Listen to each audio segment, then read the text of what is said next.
السلام عليكم. واش راكم لاباس؟ ان شاء الله تكونوا كاع بالف خير. نشكركم بزاف على تعليقاتكم الشابه وتفاعلكم الرائع مع الفيديوهات، وخاصه الفيديو السابق تاع الجرانه. شكرا بزاف، ودائما هكا ما تحرمونيش من اللايكات الشابه تاعكم وتعليقاتكم اللي تخليني دائما نحسكم قراب كل ما نقرا حاجه كتبتوها لي. ربي يحفظكم.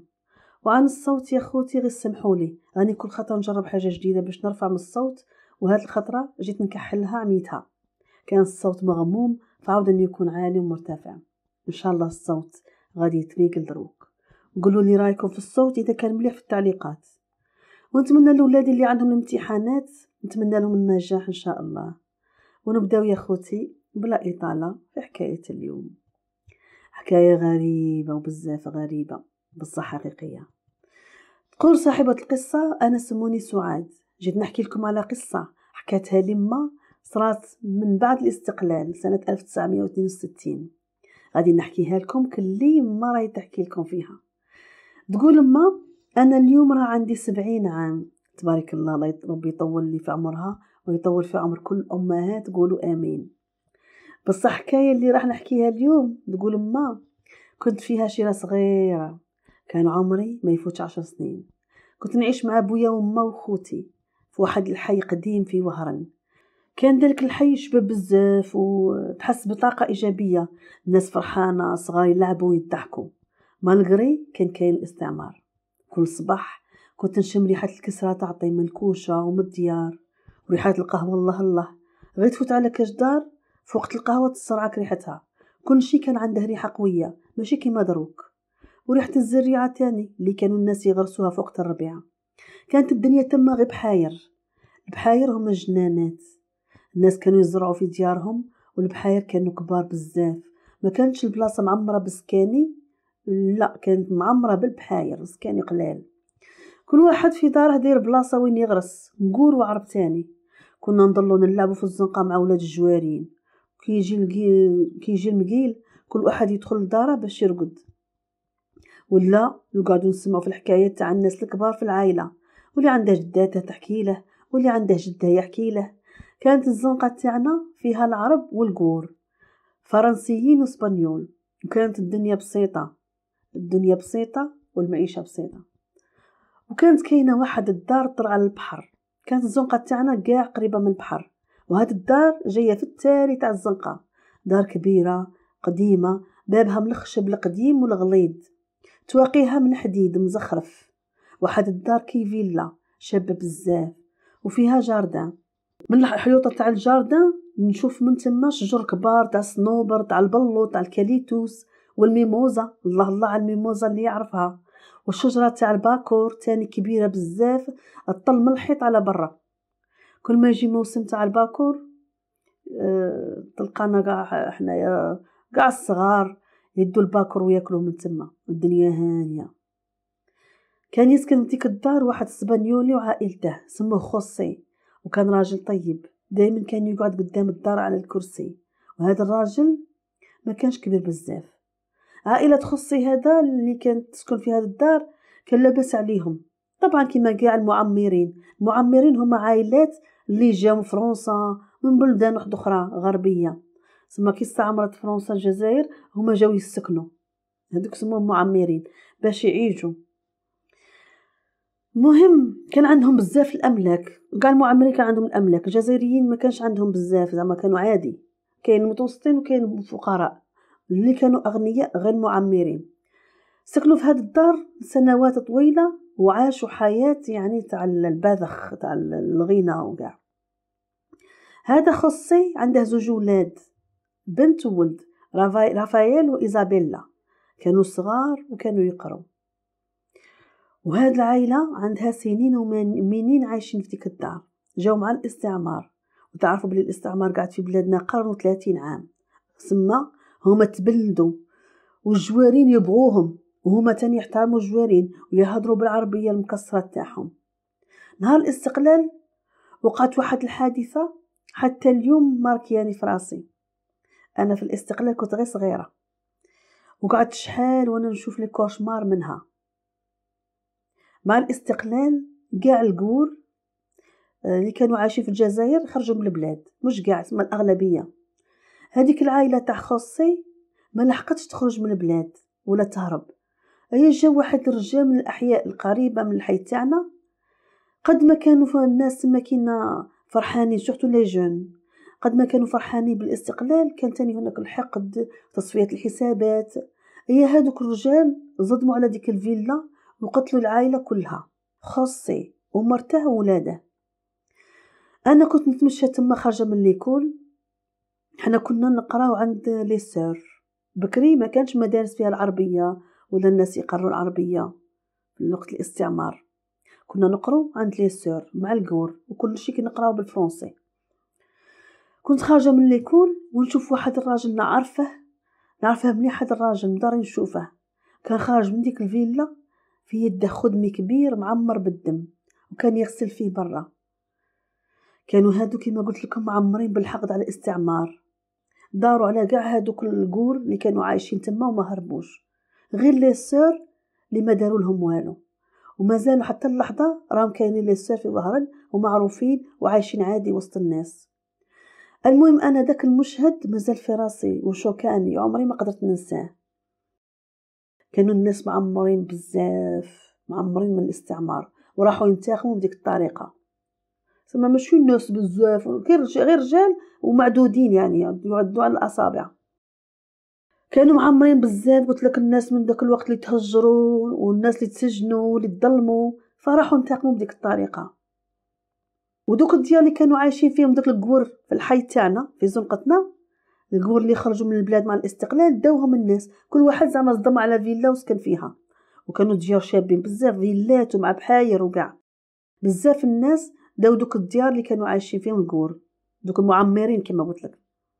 غير هذيك الدار حتى واحد ما زعم يعيش فيها، على خاطرش الناس تما عارفين واش صرا فيها، قعدت مهجوره، حتى واحد ما قدر يدخل لها ولا يفوت حتى من جهتها، كانوا يخافوا. خلاص الناس اعتبروها باللي هذيك الدار كلي مادام تقتلوا فيها الناس وسال فيها الدم سيور راهي مسكونه، والناس خافوا منها بزاف. فيلا قدها قداش وجنان تاعها يجري فيها الخيل، حد ما زعم يصدم يديها. هذا الشيء طبع ذاكرتي وعمري ما قدر ننساه. المهم الفيلا هذه قعدت مهجوره ومبلعه، يا حسره من كانت معمره بالضحك واللعب تاع الصغار، والصوت تاع خوسي هو يزعق مع الجوارين، وريحه الطياب اللي تجي من ديك الدار، والاحتفالات اللي تندار في ديك الدار. يا حسره كل شيء راح، الدار بقات مهجوره، اللي يفوت عليها يستغفر، واللي يسكن حداها يحط الملح عند الباب. وفاتت ايام وجات ايام، وفاتت اعوام وجات اعوام، وانا كبرت وتزوجت، وربي كتب لي نعيش غير في داري اللي ولدت فيها وكبرت فيها وعشت فيها. عشت في دار الوالدين.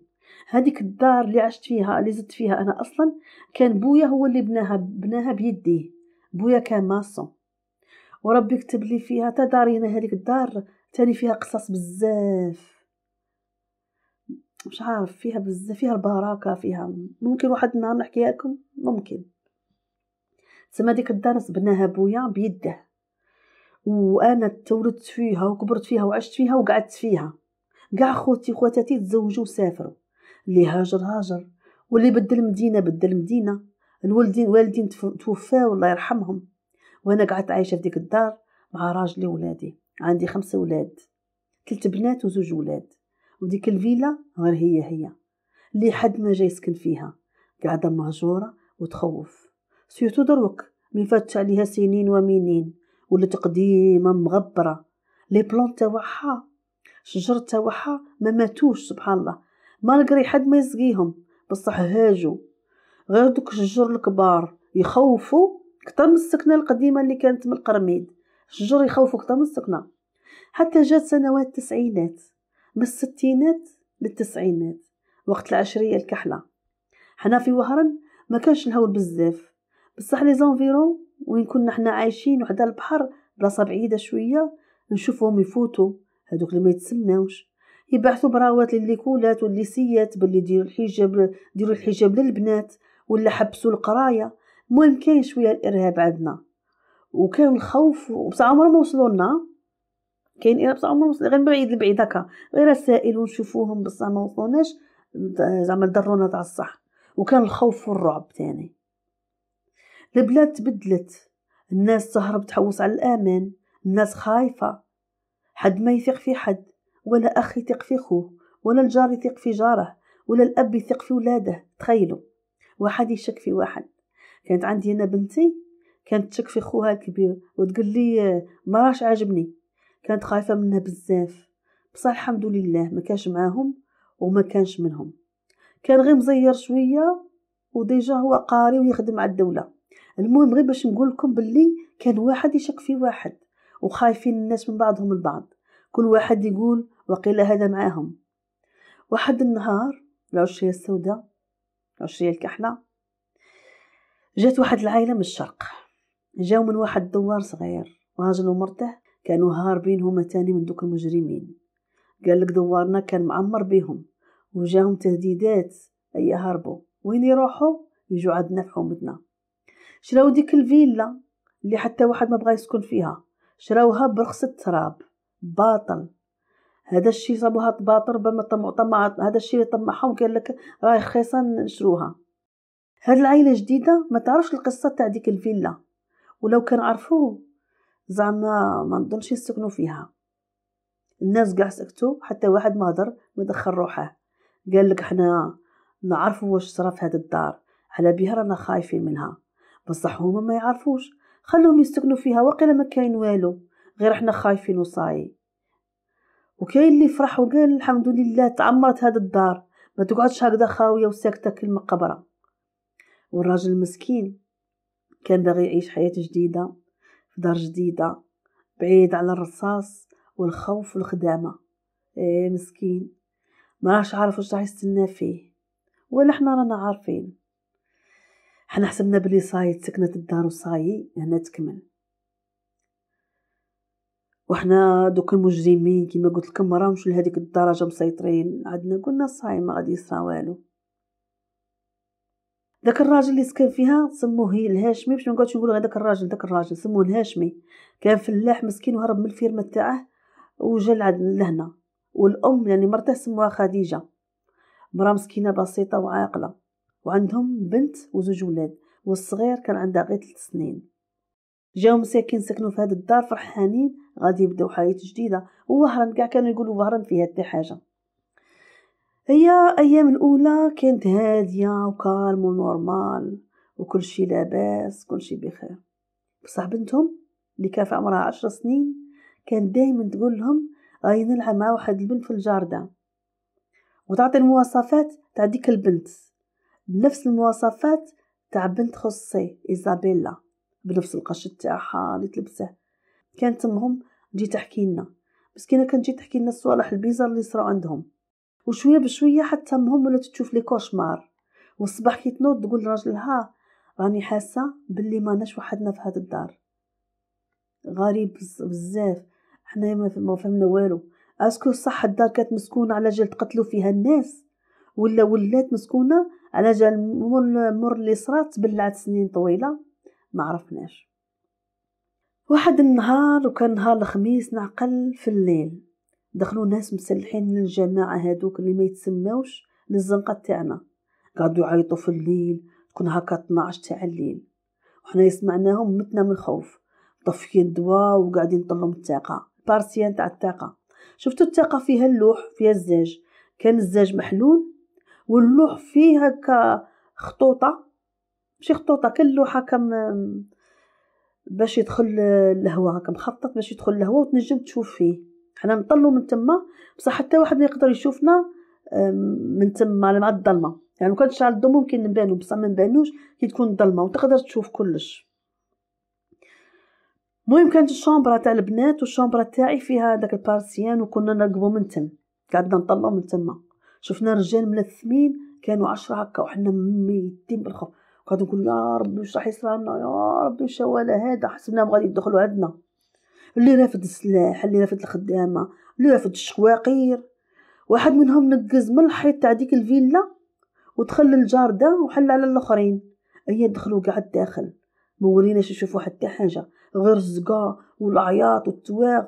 بالخوف ما قعدوش بزاف وخرجوا يجروا هربوا. كاين اللي كان عندها تليفون في الدار في الديور الجوارين اللي حدا ديك الدار، وعيط للجدارميه. ما جاو يوصلوا دوك الجدارميه حتى كانوا هادوك المجرمين هربوا، وما على بالناش حنايا كاع واش صرا. سنينا حتى جاو الجدارميه باش خرجوا رجال الجوارين، وحتى راجلي خرج معاهم ونساو الصغار قعدوا في الدار. نسمعوا رجال يقولوا لا حول ولا قوه الا بالله، الله اكبر، اعوذ بالله. الناس مشوكيه، حنا قعدنا في الثقه قاعدين نقولوا حوشي شرا صاري، قاعدين نشوفوا شكاين. بصح الرجال واقفين عند ديك الفيلا مدرقين علينا، ما قدرنا نشوفوا والو، وقاعدين غير نسمعوهم يقولوا هكا اعوذ بالله. احنا متنا قاعدين نقول واش كاين، يا ربي يا ربي يستر هاد الليله يا ربي. المهم الدعوه تما كانت مخلطه. من بعد شويه جا راجلي وقال لنا على المصيبه اللي صرات. قالنا جارنا هذاك اللي جا من الشرق مسكين لقاوه مذبوح، ومرته ضاربينها بالشاقور، وولاده تاني ضاربينهم بالخدامه وميتين. زعما كيدخلوا كل واحد وباش يتكلف، كل واحد واش قتل باش يكملوا بالخوف ويخرجوا. يعني هذا دخل دير هذا قتل الراجل، هذاك دخل قتل المراه، هذاك دخل قتل هكا، يعني بالخوف وخرجوا عاودوا. تسمى هادو كانوا جايين نيشان عندهم مساكين الله يرحمهم. حنا كنا مشوكين من النسرة. الناس صباح صباح تهضر غير على ديك المجزرة. بعد يامات من هاد الفاجعة هادي بدات الهضره تنطلق في زنقتنا.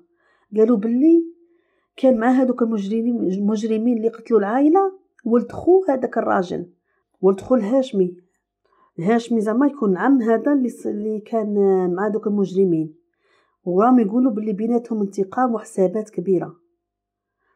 ثم هما الهاشمي وعائلته هربوا من هذا ولد خو هذا بالذات، لانه سمعوا لي باللي راه طلع للجبل. هربوا منه من الشرق جاو حتى لهنا هاربين، وقيل كان بيناتهم ورث ولا ما على باليش.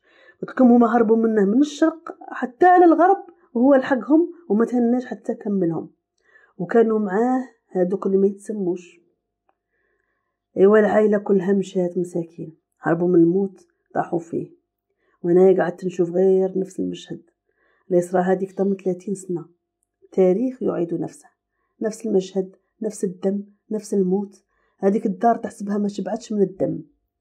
كاع ولاد الحومه شحال بكاو وتاثروا بزاف بهذا الشيء اللي صرا.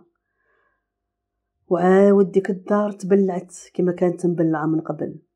واليوم بعد ما فاتت العشريه الكحله وحل الامن والامان، وبعد عوام طويله جات واحد العائله وحده اخرى تاني ماشي من وارن وما يعرفوش القصه تاعها. جاو عاشوا فيها، كان مولاها لاباس عليه وعندها الدراهم، ايا هدمها وعاود بناها من جديد.